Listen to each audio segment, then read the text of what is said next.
What's up, guys? So, happy Homebrew Wednesday. I am back. It's been 3 weeks, I know, or 2 weeks, and I've missed them. And I'm really sorry, I've been massively busy. But I am back. It is Homebrew Wednesday, and I'm going to have a homebrew. But first, we've got the greater glass of the Ring Sting Ale. So this is my nettle beer that I've done. Variation out of the Bible, but we're going to shoot over to it now. And you can watch the brew day, and we'll come back to the taste. Right, guys, so it's a brew day. It's been a long time coming. I've been real busy. Sorry about that, guys. But this is going to be a grain to glass. So, all in one video, right? So, this is what we're doing. Nettle beer. So, this is a variation of the one out of the Bible. So, I've got 3.5 kilos of pale and 1 kilo of Munich.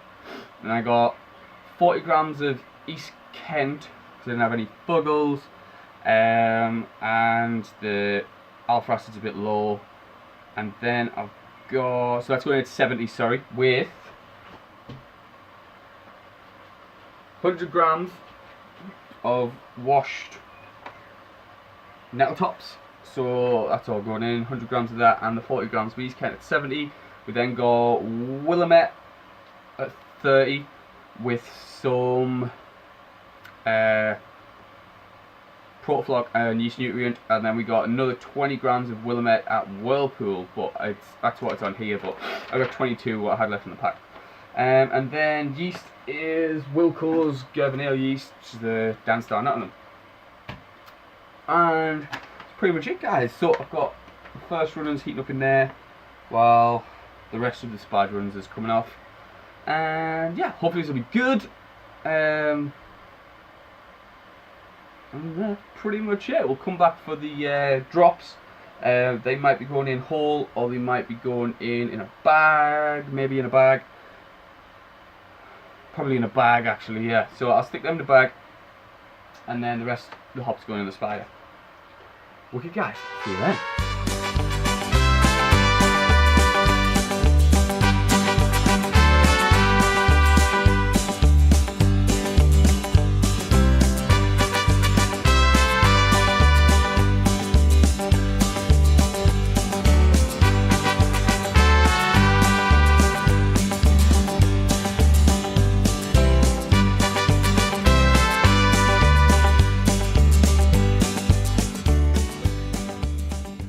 So it's the end of the brew day, so I didn't get as much footage as I hoped, but it means that the video will be shorter, which is good. So, that went well.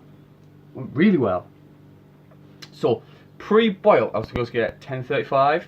I've dropped my efficiency on it to 65% because my last few brews I've been getting about 62 to 66, so I dropped it 65%. And I said I should get 1035 pre-boil, and I got 1040. So that was good. So then my original gravity should have been 1041, and I got 1049. So that's even better. But that now means that this is going to be like a 5% beer when I wanted it to be about a 4% beer. So my efficiency, according to Beersmith, on this was like 82%, which is like fucking awesome. But I only wanted 4% in the beer. So I don't know whether to water it down. But I don't want to piss about with it after what happened to the summer ale.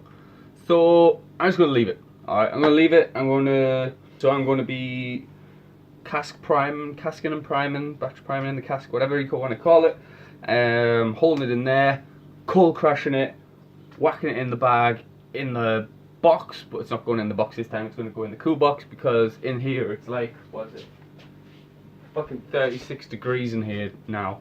Bottles seem fine in boxes, but if that's in the bag and it gets hot, it'll expand, and we don't want that. We don't want that. So, been a good brew day. Awesome. And back to it at night, and then I'm going to have another beer, which is good.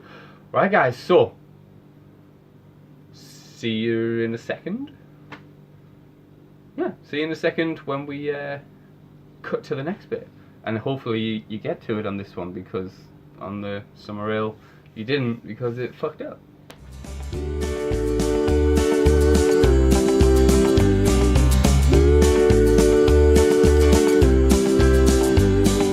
Birds, birds, birds.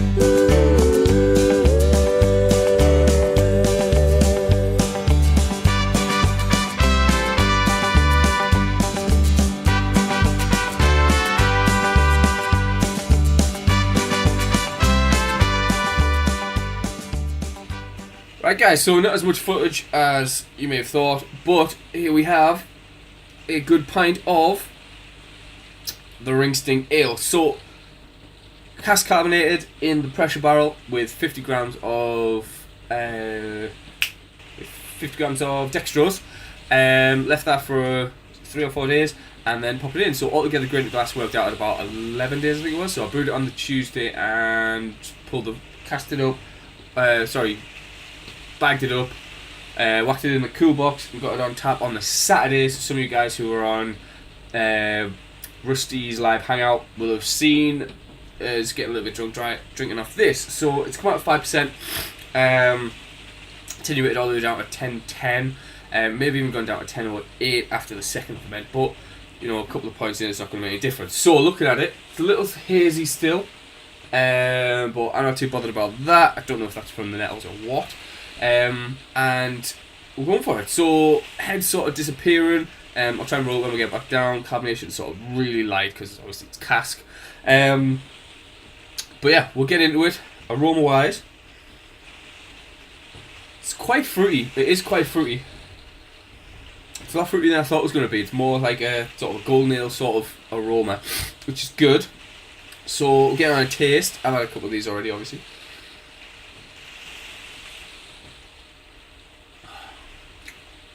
Yeah, mouth feels good. It's nice and thick, slightly malty.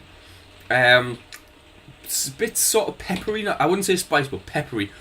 And it finishes off with like a buttery, smooth finish, which I've got from Willamette before, and I've got spice from Willamette, and apparently nettles bring spice, which is good. So this beer is awesome.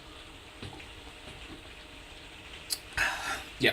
Really, really good for just like a light summer sort of cask ale. But as I say, I'll bottle some up and I'll get them sent out to you guys. I'll put them off the cask, so it might take a couple of weeks for them to get sorted and get them shipped out and all that. But as I say, it's 5%. It was supposed to be about sort of 3.84%, something like that. So it'd be nice, quick summer beer.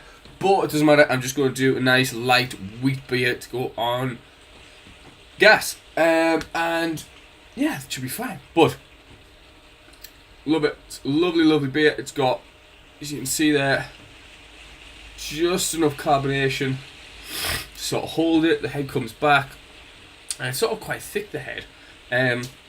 Going everywhere. But no, come out really, really well. So, happy Homebrew Wednesday. Hope you're all having a great Wednesday, great couple of weeks. I've caught up on everyone's videos. Didn't comment, obviously, I'm sorry, but caught up on a lot of the things. So yeah, hopefully over the next few weeks I'll be back to normal, cracking out the beers, and I've got a couple of cool little like novelty episodes that I'm going to put out there, but you'll see them when they come. So Homebrew Wednesday, guys, have a good one, have a good beer, and cheers.